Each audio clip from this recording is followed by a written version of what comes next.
Ya, terima kasih para penonton Dhamma TV yang selalu damai di hati. Ternyata Anda selalu ingat setiap hari Kamis jam 4 sore dan Senin jam 4 sore selalu ada di depan Dhamma TV yang selalu damai di hati. Oke, terima kasih Ibu Bakul Pecel yang ada di itu jalan jurusan sana, ya, jurusan Singosari itu. Demikian juga yang ada di dekatnya sana, matur nuwun, ternyata Anda itu penonton setia. Juga dulur-dulur saya di kaki 5 yang berada di Jalan Kartini, ya, Bakulake. Wah, ternyata semua penonton Dhamma TV yang bagus sekali.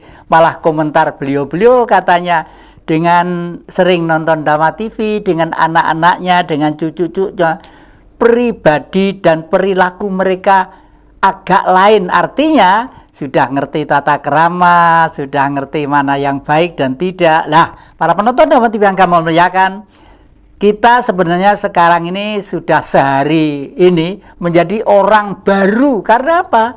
Karena baru saja kita melakukan Idul Kurban, ya. Idul Kurban sudah barang tentu hikmah setiap upacara-upacara dan tradisi-tradisi itu nanti kita cermati, ya. Oleh karena itu hari ini nanti kita akan berbincang-bincang masalah tentang nguri-uri budaya leluhur atau menjaga peninggalan leluhur, paling tidak itu. Dan hari ini sangat istimewa sekali karena kenapa kakek sekarang berseragam agak formal, ya, agak loh, ya, belum formal ini, agak formal karena saya bersamaan dengan Raden Kanjeng Tumenggung Vanani yang mendapat kancingan dari dalam Keraton Solo karena dihargai, masih menghormati, memproduksi karya-karya leluhur yaitu di bidang perkerisan. Monggo supaya jangkep dan saya tidak salah menyebutnya, memperkenalkan diri. Monggo Mas. Para pemirsa yang berbahagia, pada siang hari ini kami mendapatkan penghormatan untuk hadir bersama-sama Ki Jati, sekaligus ada rekan juga Mas Agus, yang pada siang hari ini kami mendapatkan kesempatan untuk berbincang-bincang khususnya dalam bidang nguri-nguri budaya yang sedang saya tekuni, yaitu Tosan Aji. Sementara itu dulu, itu dulu, nanti pengen diuncai sedalam-dalamnya lah. Ternyata para penonton, generasi modern, termasuk modern karena ya sejajar dengan adik saya atau anak saya Mas Agus yang sekarang itu aktif untuk membuat satu energi yang namanya mikrohidro. Mikrohidro yang dulu pernah kita biarkan di Dhamma TV bahwa kalau kita menggunakan daya air yang kecil dari air itu akan memperoleh hasil energi listrik per satu botol gini itu paling tidak bisa 1 RW lah. Coba kita tunggu aja, sekarang masih dalam penelitian, diharapkan bulan Agustus selesai. Monggo Mas Agus yang sekarang ini ada di grup apa itu jenengan? Monggo. Terima kasih. Kebetulan saya dengan teman-teman di ekspedisi Arjuno itu memang salah satu fokus kami konsentrasi di bioenergi. Bioenergi itu bagaimana energi yang muncul di alam ini bisa direkayasa sedemikian rupa bisa untuk penerangan masyarakat secara mandiri. Gitu. Nah, mikrohidro ini sudah dalam proses sekarang tinggal 25%. Tinggal satu alat aja kita nunggu dari Jakarta karena masih lockdown, ini masih tertunda-tunda lagi. Mudah-mudahan Agustus insya Allah selesai. Dan dulu dalam grup Arjuna Expedition, ya? Arjuna Expedition itu kenapa kok mengambil istilah Arjuna, ekspedisi Arjuna? Apa alasannya? Iya, karena awal COVID itu banyak teman yang tidak nyangka, terutama teman-teman yang ekspatriat, ya.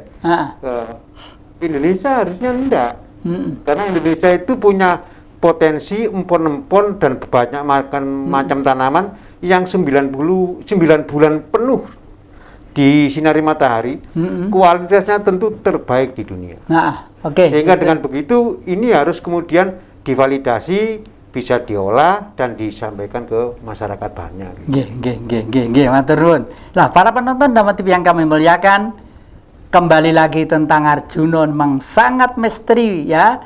Sebentar lagi kakek kemarin sudah dapat satu alat ya untuk akan bicara di publik secara umum, nasional dan internasional, betapa penting dan hebatnya Gunung Arjuna yang kita cintai, yang lerengnya penghuninya adalah Kanjeng Vanani juga. Gila, kembali ke Kanjeng Vanani nih, nuwun sewu.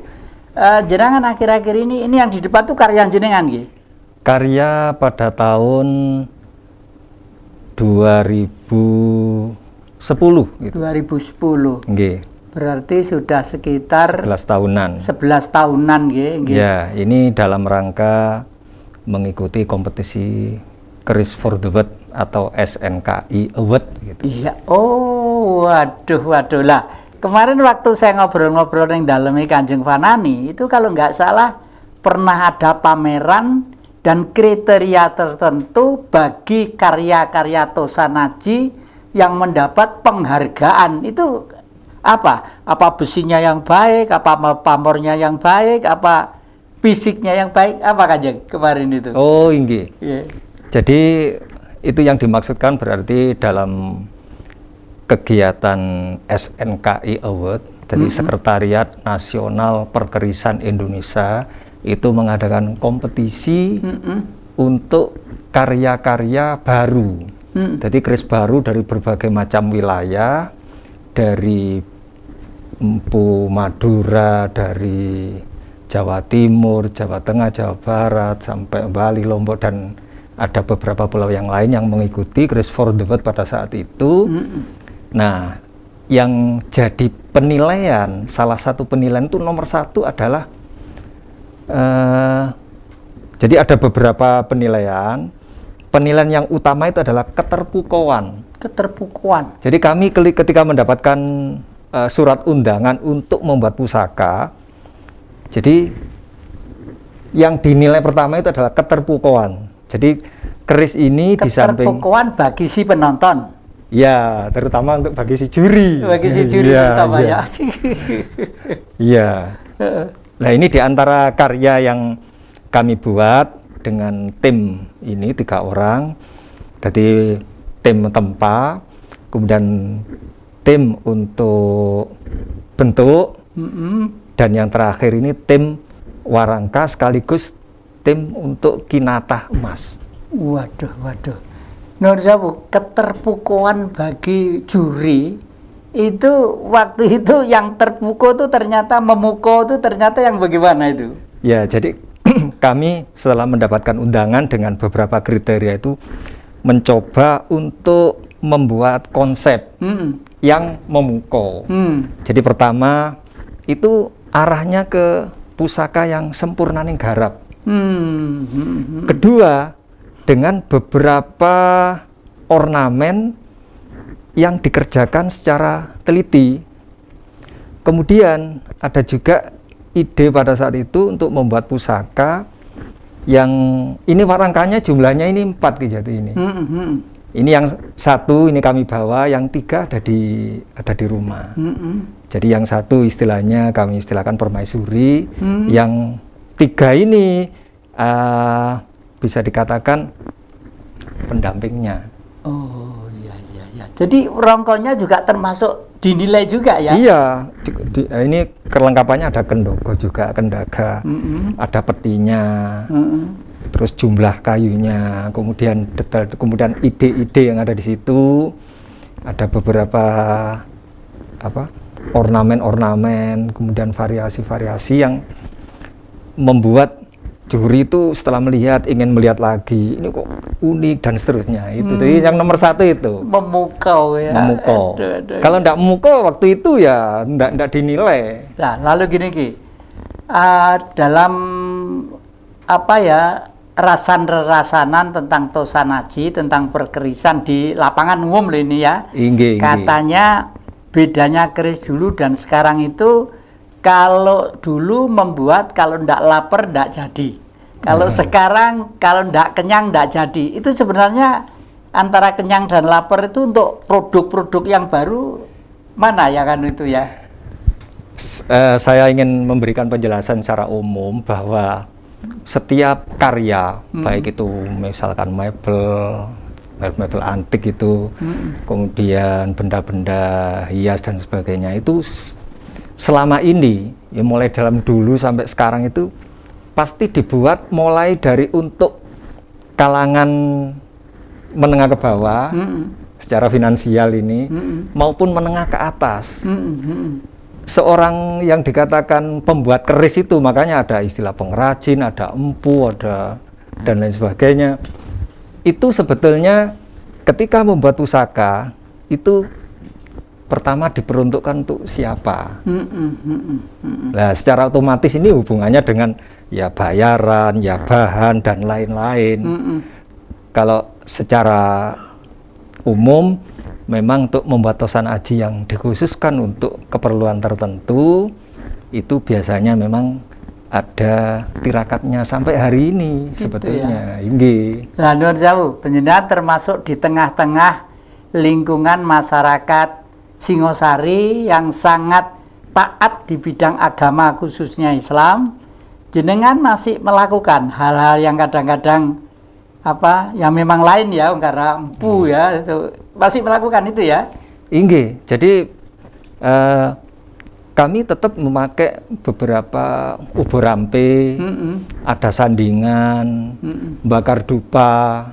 Karena itu setelah kami ikut mengkaji ya, dari waktu ke waktu kami juga mengkaji, kami juga mempelajari bahwa itu adalah bagian dari karya-karya leluhur para wali.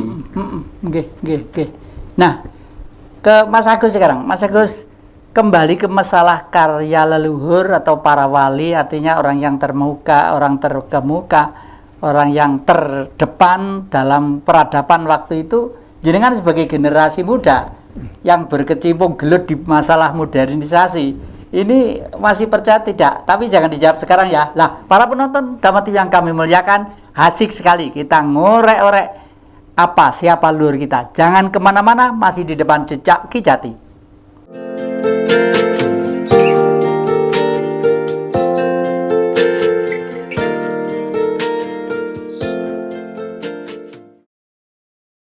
Ya, terima kasih para penonton. Saya akan bertanya kepada anak muda yang gelut di bidang modernisasi perlistrikan ini ya. Kira-kira Mas Agus, jenengan dengan yang disampaikan Kanjeng Fanani tadi itu kira-kira ada sesuatu yang ditanyakan atau ada sesuatu yang perlu dijelaskan? Monggo, saman ngomong apa adanya aja.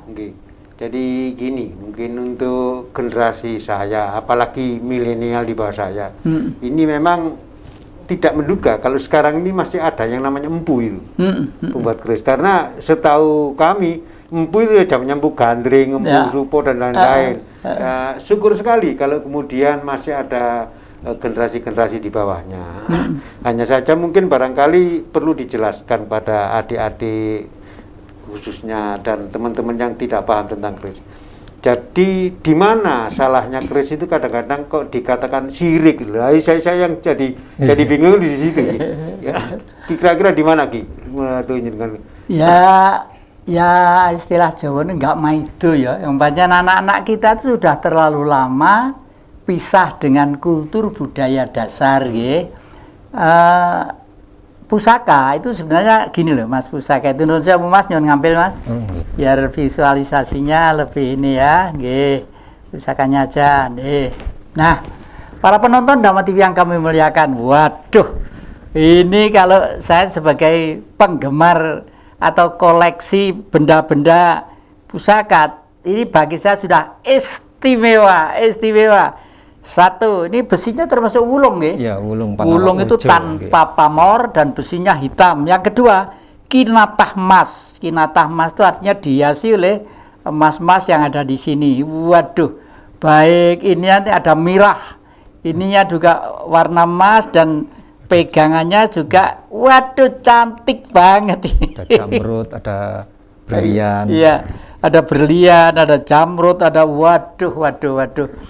Inilah orang Jawa, para penonton. Kenapa kok benda-benda mahal kok ditaruh di sini? Sebagai rasa hormat ya. Dan anak-anak muda saya jelaskan ya. Kenapa si Jawa dulu itu kok membuat yang namanya keris atau tosan aji. Tosan itu wesi, aji itu diajeni, dihormati. Karena begini, leluhur kita kalau sudah dinyatakan meninggal dunia, itu belum tentu kalau didoakan langsung seluruh dosa-dosanya hapus, itu belum tentu. Bagaimana manusia itu tuh bagaimanapun tergantung waktu hidup ini pikirannya bagaimana. Negatifnya banyak panda, positifnya banyak panda, itu akan diukur. Dan nanti perbandingan antara positif dan negatif ini, kalau neraca, debit atau kredit, ini kalau sudah dinyatakan meninggal, masih akan mewarnai sukma. Sukma itu adalah jiwa yang sudah tidak berbadan kasar, berbadan halus.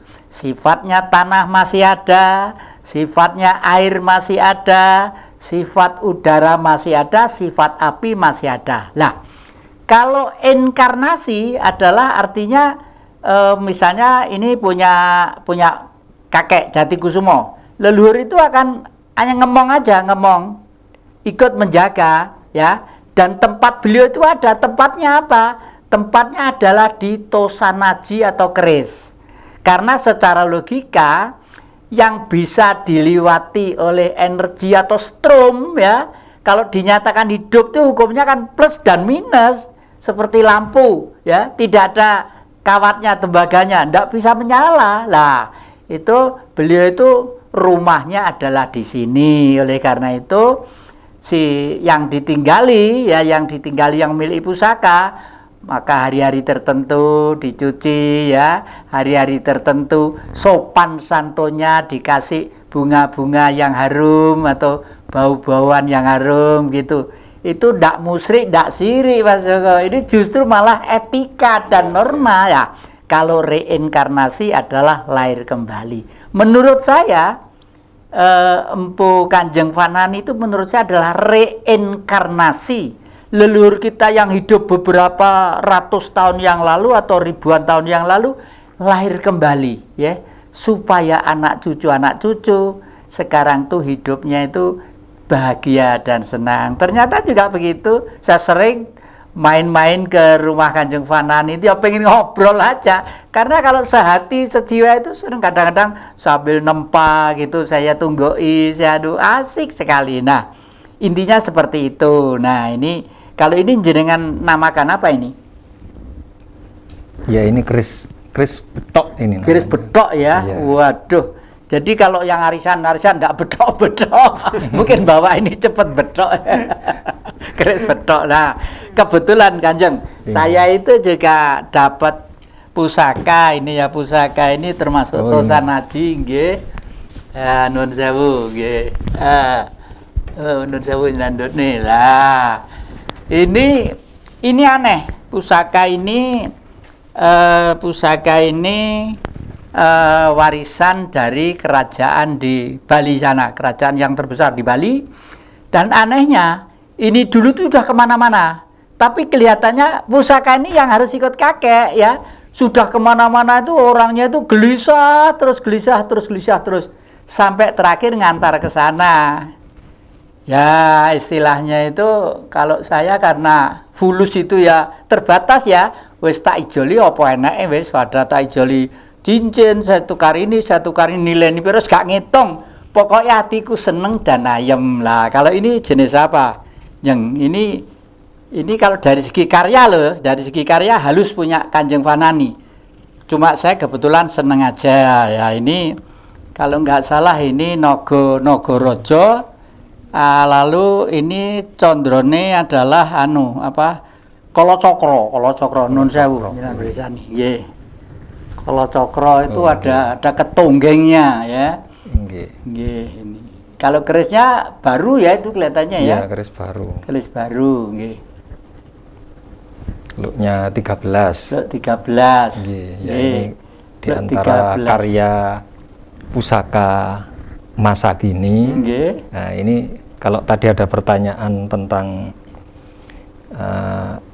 syirik dan musyriknya, saya ingin sedikit juga menyampaikan bahwa leluhur kita, khususnya yang hubungannya dengan Tosan Aji dan Ubo Rampe tadi yang ditanyakan itu sebetulnya dari Ubo Rampe itu ada maksud-maksud yang perlu disampaikan. Jadi Ubo Rampe itu sebetulnya bagian dari simbol-simbol hidup dan kehidupan. Misalkan di situ ada kelapa, satu kelapa, kemudian ada juga lawe, kemudian ada juga gedang rojo setangkep, dan masih banyak lagi. Kelapa ini adalah salah satu simbol lambang migunani. Jadilah kamu atau manusia itu yang bermanfaat bagi yang lain. Nah, itu satu cuplikan saja. Koyok wit klopo, ya. Daunnya, pohonnya. Inggih. Nanti ada damar oblik, ada empon-empon. Pokoknya banyak sekali itu berarti. Nah, kemudian ini salah satu karya ini juga memiliki beberapa kaidah-kaidah yang dipakai oleh seorang empu. Jadi memakai luk, memakai pusakanya, memakai seloro, memakai pamor, lipatan-lipatan. Jadi sebetulnya ini juga multi pengetahuan, jadi multi teknologi juga. Nah, itu sedikit saja. Iya. Matur nuwun deh. Saking seneng saya itu punya kursi di rumah sana gede gitu, segini gede. Ya khusus untuk tempatnya ini duduk di sana. Aku dewe ora tau lungguh. Saking cinta saya ya. Hukum cinta kasih itu adalah penting lah ini. Sampai ada kalung bandul hijau gini ya, saya taruh di sini. Jadi manis ya, jadi manis gitu. Nggih. Matur nuwun nggih, matur nuwun sewu. Nggih, Mas Agus. Ini jenengan tadi itu pernah mendengar cerita tentang itu Sidoarjo itu apa itu? Lapindo. Iya. Menurut pendengaran jenengan sepintas apa menurut jenengan? Kalau yang rame dibicarakan itu salah teknis. Pengeboran. Ya. Kemudian ada berbagai macam versi. Tapi di sana itu banyak hal-hal yang menurut saya ada hubungannya dengan leluhur kita, ada sesuatu yang aneh. Nah, mungkin saya balik bertanya ke Ki Jati, kira-kira menurut Ki Jati yang tahu banyak tentang sejarah dan masa lalu, ini ada hubungan apa nih Ki? Artinya kejadian ini dengan masa lalu terhadap leluhur-leluhur kita. Terima kasih. Nah, kebetulan termasuk saudara-saudara saya yang penonton Dhamma TV yang keranjingan di daerah Gunung Kawi, tolong dengarkan ini ya. Karena adik-adik dari Gunung Kawi kemarin itu ke rumah yang itu saya tuh bekerja di Kupang ya. Sana cuma bakul bakso, tapi hati saya itu kok pengen pulang saja. Pengen di desa saya itu rakyatnya itu, masyarakatnya itu tentram, damai, dan seperti dulu waktu zaman Gunung Kawi masih ramai, masih sekarang kasihan hidupnya. Nah, itu saya suruh mencari tempat leluhur yang sekarang itu sudah diabaikan. Nah, demikian juga di Lumpur Lapindo ya, itu ceritanya begini. Di sana itu sebenarnya di daerah utara Pulau Jawa itu kan terdiri dari deretan gunung kendeng ya. Gunung Kendeng itu gunung berapi yang tidak mencuat apinya tapi cuma keluar kebulnya aja. Terus antara lain itu leluhur kita itu sudah bijak. Ini nanti kalau tidak dikunci suatu saat wilayah Jawa bagian utara, mungkin mulai dari Cirebon, Semarang, lalu Tuban, lalu Bojonegoro sampai ke Surabaya, termasuk Probolinggo, Banyuwangi, itu mungkin akan fatal gitu ya. Nanti dilanjutkan Mas ya. Nah, para penonton Dhamma TV yang kami muliakan, jangan kemana-mana. Ini penting banget karena kalau Anda mengabaikan karya leluhur Anda sendiri dengan keturunan kita yang mungkin akan hidup fatal. Makasih. Jangan kemana-mana, masih di depan Jejak Ki Jati.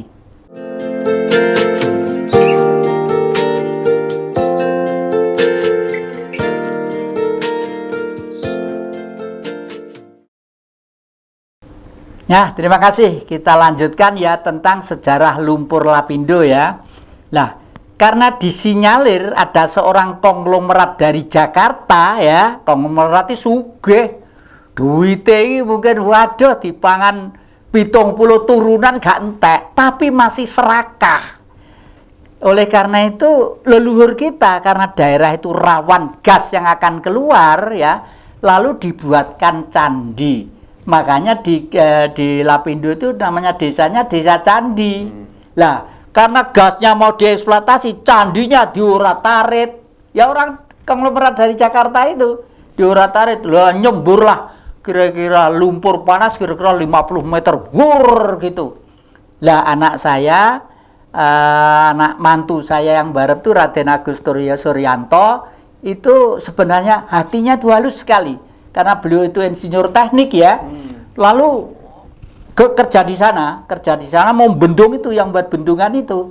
Saya itu kan tidak sampai hati, Mas, kerja ya kerja, cari duit ya cari duit, tapi mbok ya jangan nyowot di store. Ndak Pak, kasihan, Bapak bayangkan kalau ini nanti sampai meluap, orang Sidoarjo Surabaya habis Pak, biarlah saya hidup saya yang terakhir berkorban untuk ini itu loh. Waduh, saya kalau ingat itu nangis Mas. Udah gini, kalau begitu ini akan saya sirep lumpur ini ya, saya sirep. Nanti kalau sudah kasih sirep dan bendungannya sudah rampung, Mas Agus pulang cari kerja yang lain. Nggih Pak gitu. Bagaimana saya nyirep Mas? Saya beli berlian 2 keret. 2 keret tuh bungkul 1 loh. Nggak tahu sekarang harganya berapa. Karena apa? Demi keselamatan orang banyak. Lalu saya mendekat gitu, dilarang sama anak saya, Pak jangan mendekat Pak, jangan Pak, panas Pak. Ndak, wong geni iki kancaku kok, gede gede kancaku. Saya baca mantra, berlian tak sentik ngene, tak gitu Mas. Masuk lumpur, langsung turun kecil gitu Mas. Terus sudah ya, kamu pulang cari kerja yang lainnya, susah selamatlah. Jadi itu bukan kok saya itu mau pamer gini, enggak. Kalau manusia seseorang tuh berani berkorban untuk kepentingan orang banyak, kalau orang Nasrani ini adalah termasuk dikatakan disalib itu loh. Nah, makanya tadi saya mengatakan bahwa apakah idul korban itu? Idul korban itu adalah korbankanlah ragamu, jiwa ragamu untuk kepentingan umat yang lain biar merdeka dan biar Idul Fitri, biar hidup di satu kesegaran yang baru gitu. Lah kalau menurut Kanjeng ini versi saya, versi saya Ya biasanya kalau yang menjelaskan Idul Kurban itu adalah para asatid atau kiai ya. Ini saya sekedar mungkin sekelumit saja bahwa Idul Kurban itu kan ada memang hari tertentu di mana 3 hari tersebut umat Islam diharapkan berkorban, baik itu dengan binatang yang namanya sapi atau kambing. Kalau sapi biasanya untuk 7 orang, kalau kambing untuk 1 orang. Nah itu juga ada tata caranya tersendiri, ada waktunya tersendiri, kemudian siapa saja nanti yang mendapatkan bagian itu juga ada tata caranya sendiri-sendiri. Jadi secara umum bahwa yang diperuntukkan pertama itu untuk kurban itu adalah untuk fakir miskin, dan selebihnya juga untuk masyarakat yang lainnya, khususnya kaum muslimin, karena korban itu yang melakukan kaum muslimin, yang akan mendapatkan dagingnya itu juga kaum muslimin. Memang diutamakan orang-orang yang fakir miskin, yang mungkin setahun sekali itu baru makan gulai atau sate itu pada hari-hari kemarin itu. Iya Ki. Tadi malam itu pagi-pagi itu saya itu berbesmili gara-gara dapat kiriman video, tidak tahu di mana itu, di Blitar atau di mana gitu. ada sapi itu benggolo gede mulus, hitam mulus, dinamakan Krishna sama yang punya itu ya. Krishna. Terus dia itu mau dituntun naik ke truk itu, ndak mau, tetap ngotot ndak mau. Setelah yang punya itu sampai dilus-lus sama juga ndak mau. Begitu yang punya naik truk, dia nuntun naik truk. Sampai yang punya itu ngerangkul karo nangis gitu, nangis. Nah, akhirnya terus saya komentari, waduh itu maaf ya, ini sekedar komentar saja. Saya melihat sapi itu kok seneng sekali. Sapinya penggolong, ganteng, gagah, anehnya rupanya celeng hitam dinamakan Krishna, carosi besi wulung gitu ya, dinamakan Krishna lah. Waktu mudah-mudahan lah dan sapi itu dijual memang. Mungkin orangnya butuh duit untuk modal, dan kebetulan yang membeli juga ada yang senang, ya mudah-mudahan tidak untuk idul kurban ya, mudah-mudahan ya. Saya itu sampai jadi yang punya itu nuntun masuk dulu baru dia mau sapinya masuk. Semula tidak mau diruangkul karo sing duwe karo nuwangis wis ya Krishna wis bisa karo bapak yo. aduh. Nah, dalam kepercayaan Jawa Mas, saya komentari begini. Beliau dulu waktu hidup adalah seorang Brahmana ya. Di Jawa itu punya kepercayaan kalau hidup itu 9 kali masih baik saja ya. 9 kali masih baik saja. Hidup yang ke-10 itu lahir menjadi binatang berkaki 4 ya. Entah itu al-mukarram kiai kah, entah itu pastor kah, entah itu wiku kayak itu pendeta atau apa, atau biksu atau apa. Ini kepercayaan Jawa loh ya. Seperti itu, lahir ke-10 menjadi binatang berkaki 4. Mungkin bayangan saya beliau itu. Lah, nanti kalau sudah meninggal bagaimanapun sapi itu wafat ya. Saya pakai istilah wafat dong dulu Brahmana kok ya. Entah wafat karena tua, entah wafat karena untuk korban segala macam, pasti rohnya itu suci. Telas ke singgasana yang namanya matahari. Ini kepercayaan Jawa. Gitu. Lalu ini Mas Agus, ini jenengan beberapa hari lalu telepon saya kok katanya betul kaki dulu waktu muda itu beling nuakal itu. Oh iya. Kan di senior saya di Blitar itu tanya, "Loh, kamu kenal Ki Jati?" "Oh iya, sering kumpul gitu." "Oh, iku cilikane nang wakale pol gitu." Ngisru katanya, ngisru kutho. Nah, ngisru kutho maksudnya apa, Ki? Ya, memang ini ya, enggak tahu. Saya tuh juga enggak tahu kenapa kok seperti itu, beling ya nakal itu. Saya tuh kan seneng makan enak, tapi karena keluarga itu enggak ada untuk makan enak, makanya akhirnya enak makan. Akhirnya saya mesti cari ikan di kali itu loh, di kali. Wah, model saya tuh kalau di kali cari ikan gitu. Wih, suatu saat tuh pernah wet saman gitu, ono rong nih. Ini mesti gini lele. Tangan saya masukkan, kecekan dasi, tak tarik lah, kok wangel men tiba ulo gede, ular gede. Itu yang salah satunya ya. Yang kedua, saya tuh pernah ngamuk di Blitar itu, ngamuk ya, tahun 66. Jadi saya sudah kuliah di Universitas Brawijaya, saya ditelepon sama teman-teman, "Jat, Bali on Blitar, pulang ke Blitar." "Ono apa?" "Besok ada pawai besar-besaran pemuda mahasiswa dari ormas tertentu itu mau apel ke rumahmu di Jalan Sultan Agung, mau dibakar rumahmu."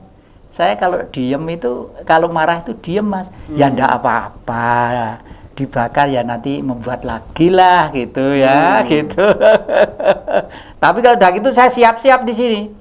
Siap-siap ke Brimob itu dekat rumah saya di Jalan Palawantri itu ada asrama Brimob dulu, lalu di Angkatan Laut pinjem granat Mas. Dari Brimob Mas Gatot minjemi saya 2, Angkatan Laut minjemi 3, terus apa lagi itu Angkatan Udara pinjem begitu saja enggak pakai surat. Minjem 7 lah. Saya ditanya untuk apa? Waktu itu kan genteng-gentengnya negara itu ya. Ini loh untuk melatih mahasiswa-mahasiswa, karena waktu itu kan saya memimpin GMNI, memimpin pemuda Marenis gitu ya. Nanti dianu Mas dilak sama ban niku, engko Mau tak nggih contoh nanti kalau ada apa-apa, negeri genting sekali itu pada waktu itu.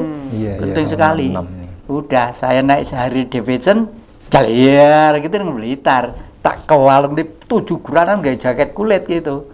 Lalu mlebu ning alun-alun, rong tak cokot sitok Mas. Rong ayo. Bubar apa modiar bareng gitu peur. Umpama dhek ngamuk tak bledos tenan kabeh gitu. Jadi itu mungkin mereka saya menganggap weling bablek memang betul ya. Ngisru kutho. Ngisru kutho. Ya, saya tuh kalau sudah urusan bangsa ini terusik loh. Sampai sekarang ini kalau sudah terusik gitu sudah ya seperti tadi siang ya. Kita mau berangkat ke sini ditelepon sama seorang ibu dan saya yakin sekarang nonton ya. Hati-hati loh Pak Jati dengan tamu-tamu terakhir itu. Tamu-tamu terakhir yang Kak Pak Jati itu sudah diawasi oleh penguasa. Itu semua dalam keadaan gini. Nggih Bu, matur nuwun. Saya juga gitu aja. Karena apa?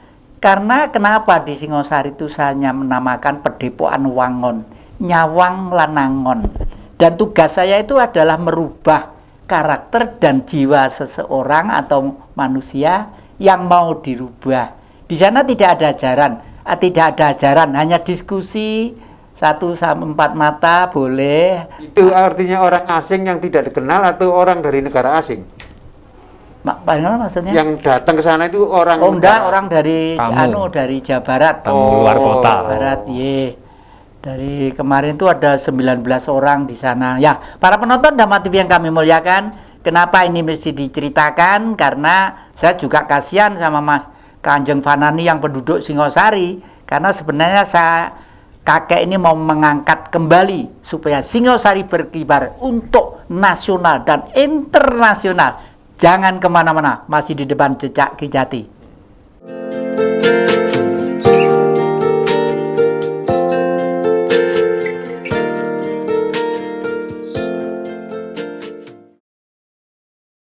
Ya, terima kasih para penonton Dhamma TV yang kami muliakan.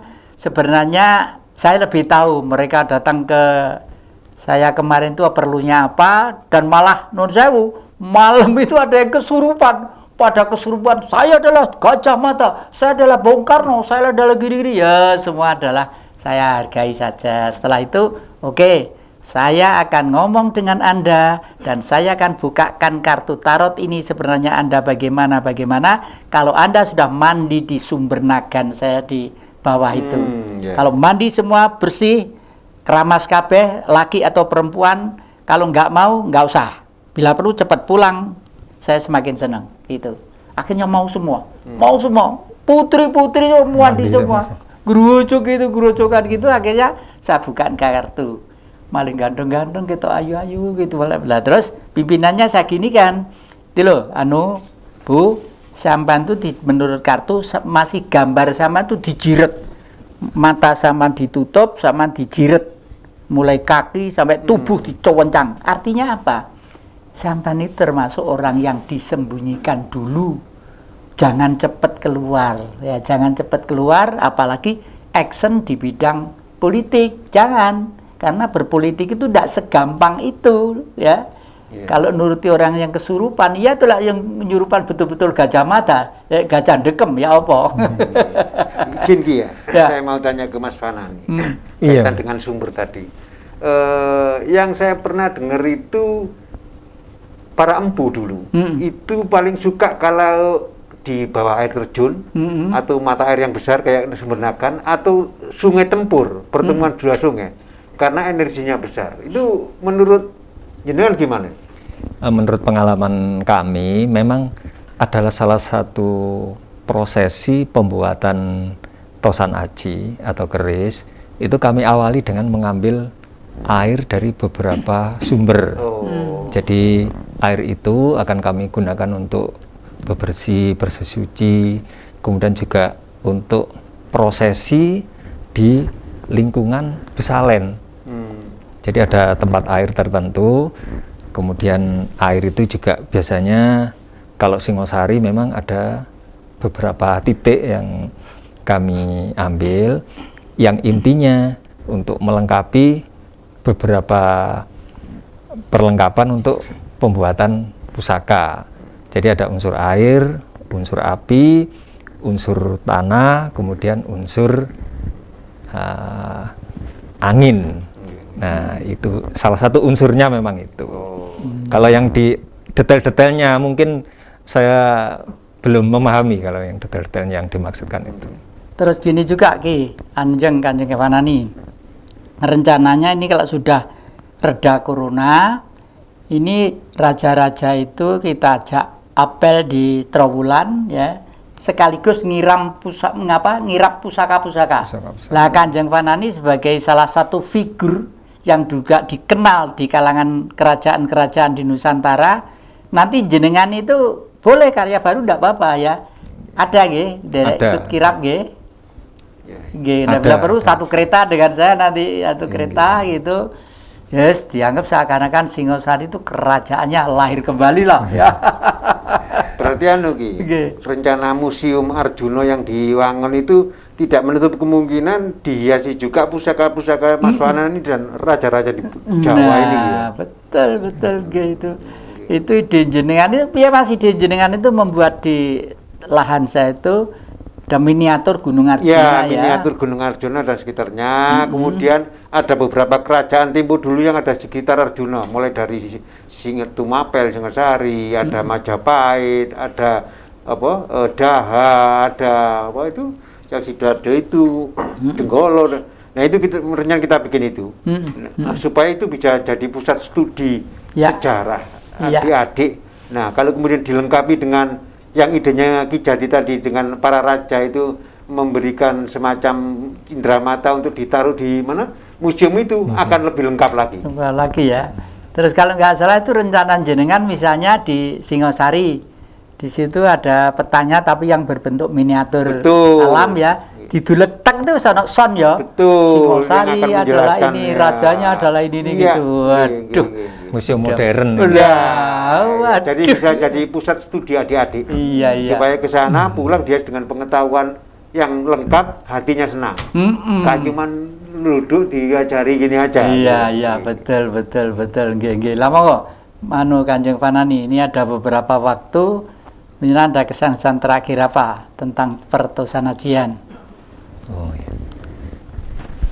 Jadi mungkin saya sedikit cerita saja bahwa setelah keris atau pusaka ini mendapatkan anugerah atau identitas dari UNESCO sebagai karya masterpiece ya, karya masterpiece, jadi karya agung. Jadi keris ini sudah diakui oleh Badan Dunia sebagai karya agung bangsa Indonesia. Nah, untuk itu sebetulnya sesudah mendapatkan penghargaan itu semua pihak itu mempunyai tugas, mulai dari pemerintah, masyarakat, budayawan, itu untuk menggali kembali, untuk nguri-nguri, untuk melestarikan agar supaya keris, pusaka, tosan aji dan sejenisnya ini tetap lestari. Makanya sesudah tahun 2005 itu mulai muncul juga majalah keris, mulai muncul juga majalah tosan aji. Jadi pengetahuan keris dan pusaka itu untuk beberapa waktu yang lalu itu sangat lebih dikenal lagi. Paguyuban itu juga dibentuk di hampir setiap kota dan kabupaten. Nah, itu juga menunjukkan keseriusan dari insan atau budayawan dalam ikut melestarikan tosan aji ini. Sebetulnya kalau kalau digandengkan dengan ekspedisi Arjuna sudah ketemu. Ya. Beliau sudah duluan dengan UNESCO. Malah yang geoparknya itu sedang menyusul, sehingga tidak menutup kemungkinan lebih ringan kerja kita untuk menjadi Arjuna Geopark. Arjuna Geopark, ya, Taman Bumi Dunia. Sangat menarik itu juga. Salah satunya adalah harus dengan UNESCO. Oh iya. Nah, kalau sudah punya modal tosan ajinya sudah diakui UNESCO, ya tinggal nempel aja kalau gitu. Oke, kebetulan kelihatannya memang ya semua direstui karena apa? Saya untuk membuat misteri Gunung Arjuna itu kan harus ada alat yang bagus. Pertama kali sudah beli meskipun second ya. kamera untuk buat dokumen, tapi tidak ada extra mic-nya. Saya kan bingung. Jadi kalau ngomong mesti harus dekat, padahal harus ada view yang jauh juga dan lain sebagainya gitu ya. Nah, terus tapi akhir-akhir ini ada seseorang yang datang ke rumah menawarkan suatu HP yang sangat canggih. Waduh, gambarnya dimensinya juga bagus, daya tangkalnya juga, cuma ada zoom-nya, ada semacamnya. Itu pokoknya tidak terduga lah bagi saya. Masih baru, masih lengkap, dan harganya sepertiga dari harga toko. Kondisinya masih 98% lah. Itu bagi saya kalau nggak rahmat kan nggak mungkin ya. Itu rahmat juga. Artinya apa? Ide-ide kita itu leluhur itu dorong terus. Betul. Kasihan iki engko bocah iki lah rentang digone alat sing apik engko bludrek iki. Mungkin leluhur gitu ya. Terima kasih. Dan adik-adik saya dari Gunung Kawi ya, yang mulai nguri-uri peninggalan leluhur ya. Jangan tiru-tiru para konglomerat sing kami duwitan itu ya, perkara pengen sugih kok ndak ngerusak karya leluhur seperti di Lapindo itu. Dan sekarang dampaknya sudah ada. Saya baca di viral-viral salah satu keluarganya terjebak oleh grup yang meredarkan sabu-sabu. Kan sudah konyol kalau sudah begitu. Sudah konyol sekali ya. Jangan sampai, kalau kita tetap nguri-nguri tempat leluhur, memelihara dengan baik ya, dibersihkan, penuh dengan cinta kasih saja, itu sudah tidak ada masalah. Nggih. Mas Agus, masih ada sesuatu, masih ada waktu sedikit kecil. Ya, saya merasa bahagia sekali pada hari ini khususnya, yang tidak saya duga, tidak saya sangka akan ketemu Mas Panani. Iya. Ya, Ki Jati, saya kira seperti biasa berdua, ternyata kemudian ini kejutan. Ya. Apalagi kemudian ada karya yang sudah sampai ke UNESCO. Ya. Sementara kita masih grewel-grewel nang UNESCO. Ya. Nah, kalau ada ini kan tinggal plek. Ya, sehingga gitu. Menurut saya Wangon ini memang sesuatu yang akan muncul mercusuar. Saya yakin. Itu yang. Ya, syukurlah. Dan memang kita belajar untuk menjadi Jawa ya. Betul. Jangan sombong dengan cap dadanya Jawa, tapi pola pikirnya seorang Jawa. Ya, makanya saya pun juga termasuk belajar Jawa itu sudah tidak mengenal ruang dan waktu, tidak mengenal warna kulit, tidak mengenal warna cap ini. Yang ada adalah Jawa itu mong tinemong, yaitu semua itu adalah ciptaannya Sang Maha. Termasuk gendruwo, termasuk tuyul, jarine lek ono lho ya. Aku ora tau temu. Tapi saya yakin juga, karena gaib itu sebelum ada manusia, mereka diciptakan dulu untuk ada. Sebelum ada kita, makanya seperti di Wangon itu saya juga sopan dan santun. Ada tempat khusus untuk membakar dupa sekali tempo biar baunya harum gitu ya, gitulah. Cuma kemarin itu agak ada anak beling atau orang tua saya tidak tahu ya. Saya tuh punya patung segini. Ganesha itu. Gambarnya Ganesha. Karena patung itu dari batu, tak prodo mas api gitu. Terus Mbak Astrid yang jaga karena lapor, Pak, patungnya ndak ada, diambil orang gitu. Ya wis gak apa-apa, mudah-mudahan dengan itu keluarganya seneng lagi karya-karya leluhur. Ya wis ngono ae ya, jenenge ngomong ya, ngomong lah. Para penonton dan TV yang kami muliakan, terima kasih. Kita bicara ngalor ngidul ngetan Bali ngulon ya toh, tapi tujuannya satu. Kita adalah bangsa yang besar dan leluhur kita berkarya dengan karya-karya yang besar. Terima kasih perhatiannya. Jangan lupa kita ketemu tiap hari Kamis jam 4 sore dan diulangi hari Senin jam 4 sore juga. Kami ucapkan terima kasih dan rahayu.